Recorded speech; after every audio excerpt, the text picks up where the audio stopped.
Vamos a cambiar completamente de tema. La Oficina Regional de Educación para América Latina y el Caribe de la UNESCO y UNICEF Chile se mostraron partidarios del retorno a las clases presenciales en nuestro país. Ambos organismos aseguran que los altos índices de vacunación y los protocolos sanitarios favorecen el retorno seguro a los establecimientos. Para profundizar en el tema, nos acompaña Gleison dos Santos, quien es el representante adjunto de UNICEF. Gleison, bienvenido a Canal 24 Horas. ¿Cómo te va? Muy buenas tardes. Muy buenas tardes. Gleison, ¿por qué es tan importante? La pregunta parece de perogrullo, pero ¿por qué es tan importante que después de 2 años tan complicados, sobre todo en el ámbito de la educación, sobre todo en los primeros años de educación, ¿por qué es tan importante que los niños, niñas, adolescentes vuelvan a clases presenciales en Chile y en el mundo? Bueno, hemos acompañado ahí las consecuencias de la pandemia para la niñez en todo el mundo, ¿no? UNICEF ha observado lo que se ha aumentado en términos de violencia, también en términos de pérdida de aprendizaje, el impacto en salud mental. Y después de 2 años sentimos que realmente no podemos esperar más porque el impacto sigue siendo grande y sobre todo en las poblaciones que no tienen el mismo acceso a los recursos que tienen otros segmentos de la población para lidiar con una ensima distancia. Sí, aquí en nuestro país hemos visto las últimas semanas, y ha sido la tónica, Gleison, durante los últimos 2 años, diferencias importantes entre la autoridad, por ejemplo, y el colegio de profesores. ¿Cómo ustedes han visto este debate que se instala en nuestro país? Me imagino que no solamente en Chile, en otros países se ha dado este debate, pero esta posición también bien dura de los profesores respecto a este retorno a clases. Ahora dicen, claro, el retorno a las clases presenciales son muy necesarias, pero son muy críticos del protocolo dispuesto por el gobierno. Nosotros primero entendemos que ese es un diálogo no muy fácil, ¿no? Reconozcamos que es difícil para los dos lados. Sin embargo, es necesario ver con mucha clareza la jerarquía de las prioridades, ¿no? No todos los niños tienen las condiciones iguales y el efecto que tiene la pandemia, la distancia y toda la falta de la asistencia a la escuela está causando y ya tiene impactos que no sabemos cómo vamos a revertir en procesos en diferentes segmentos de la sociedad. Entonces, en ese momento, el más importante es garantizar que los derechos del niño sean cumplidos en ese país, contando también que Chile es uno de los países que tienen buen desempeño en el manejo de la pandemia. Buena parte de los maestros, o sea, somos uno de los primeros en América Latina en términos de país que tiene la vacunación de los docentes en día, los niños están vacunándose, tenemos un buen manejo por parte de la población también. O sea, hay una respuesta. Y el tercer año de esa pandemia podemos decir también que no es algo totalmente nuevo. La población, los gobiernos saben manejarlo como no sabían cuando se empezó todo eso a más de 2 años atrás. Sí, Gleison, a partir de, sobre todo de mañana y pasado mañana, comienzan ya a volver la gran mayoría de los escolares a lo largo de nuestro país. Un retorno que es bien particular, después de 2 años. De acuerdo a la experticia que tú tienes, de experticia de parte de UNICEF, quizás qué puntos tienen que poner en consideración los papás para un retorno para muchos niños, sobre todo más chiquititos, que no va a ser fácil. Por ejemplo, uno atiende, claro, uno como es papá de niños más chicos, atender mucho a sus emociones, saber leer sus emociones, qué está pasando en ellos.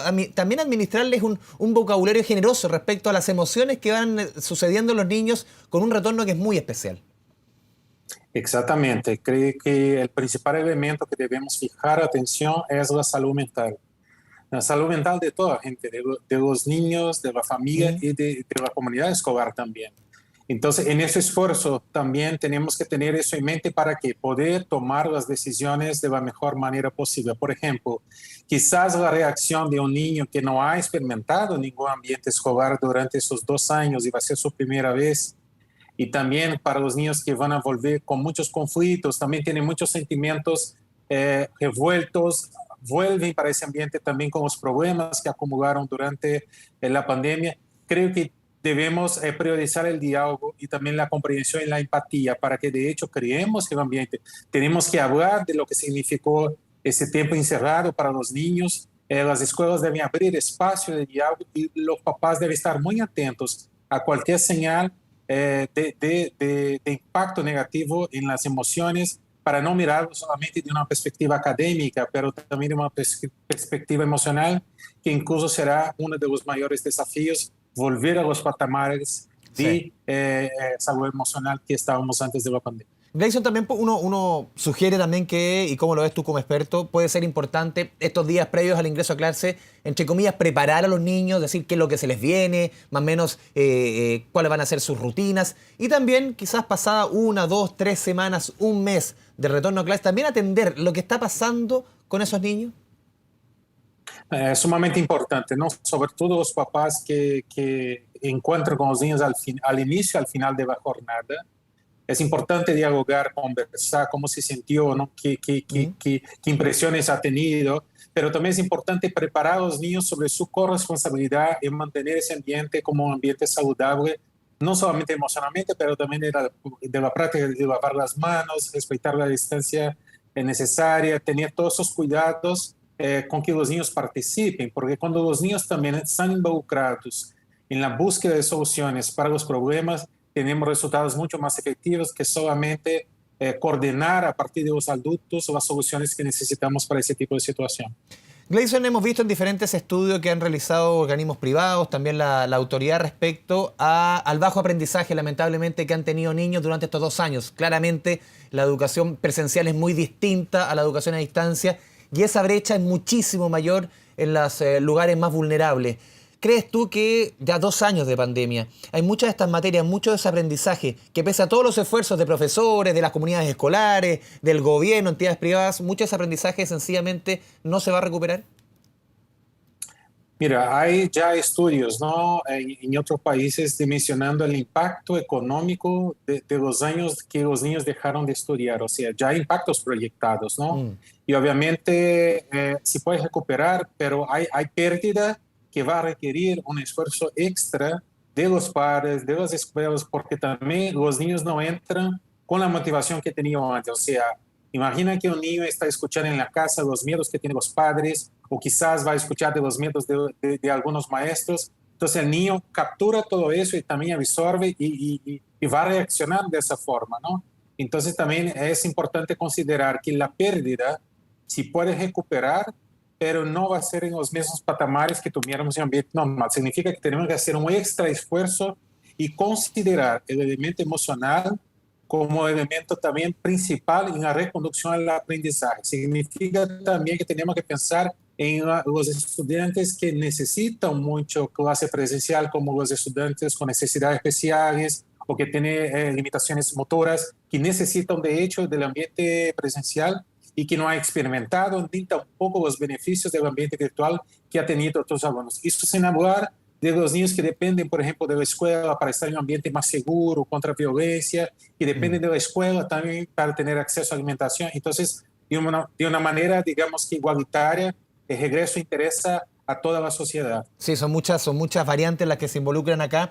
También en otros ámbitos del mismo tema, Gleison, a ver, ustedes como UNICEF, también como UNESCO, ¿han podido quizás calificar o intentar evaluar en qué rango de edad ustedes han visto que hay mayor daño tras estos 2 años de falta de aprendizaje, esta educación a distancia? Porque siempre se habla mucho de la educación preescolar, del prekinder, del kinder, primero, segundo básico, cuando los niños están con sus primeras herramientas, abriéndose al mundo, su cabecita, aprendiendo a leer, también de los adolescentes. ¿Cuál han visto ustedes o quizás en todas las ciudades se presentan estos déficits de manera distinta?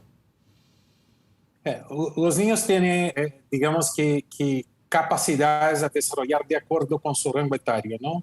Y cada año es importante. Obviamente los primeros años son muy importantes. Cómo se arranca un niño, que absorbe en sus primeros años de aprendizaje, como digamos que son sus pilares. Y seguramente eso tiene un impacto mayor, pero no menor es el impacto en otros rangos etarios, porque en otro rango etario, en esta etapa, tendría que estar desarrollando otros tipos de capacidades que no fueron desarrolladas en un ambiente escolar, por ejemplo. Entonces, cada edad tendrá su desafío. Entonces, si por ejemplo miramos la importancia del ambiente, la convivencia para los niños adolescentes y que no han tenido ese ambiente en 2 años, eso tiene un impacto de manera igual y con proporciones diferenciadas de acuerdo al tipo de desafío que van a tener para todos los rangos etarios.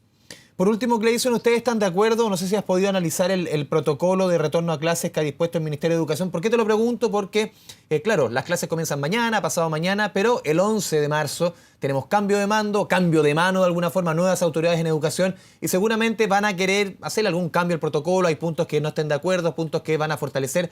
¿Tú crees que este protocolo debiese mantenerse o hay que hacer algunos cambios? Mira, yo creo que independiente si hay cambio o no de gobierno, el protocolo debe implementarse y ¿Ya? debe mantener un diálogo con la comunidad. Y los ajustes, o sea, tanto la comunidad académica, los maestros y los alumnos y padres, deben estar aptos y disponibles para evaluar si está funcionando, qué no funciona, qué hay que mejorar. Y juntos hacer los cambios que hay que hacer para que continuemos con las escuelas abiertas, promoviendo el libre acceso a cualquier niño que quiera acceder al ensino en Chile. Gleison dos Santos, representante junto de UNICEF en nuestro país, te agradecemos este espacio con Canal 24 Horas por un tema tan importante. Muchas gracias. Muchas gracias por la oportunidad. Un abrazo.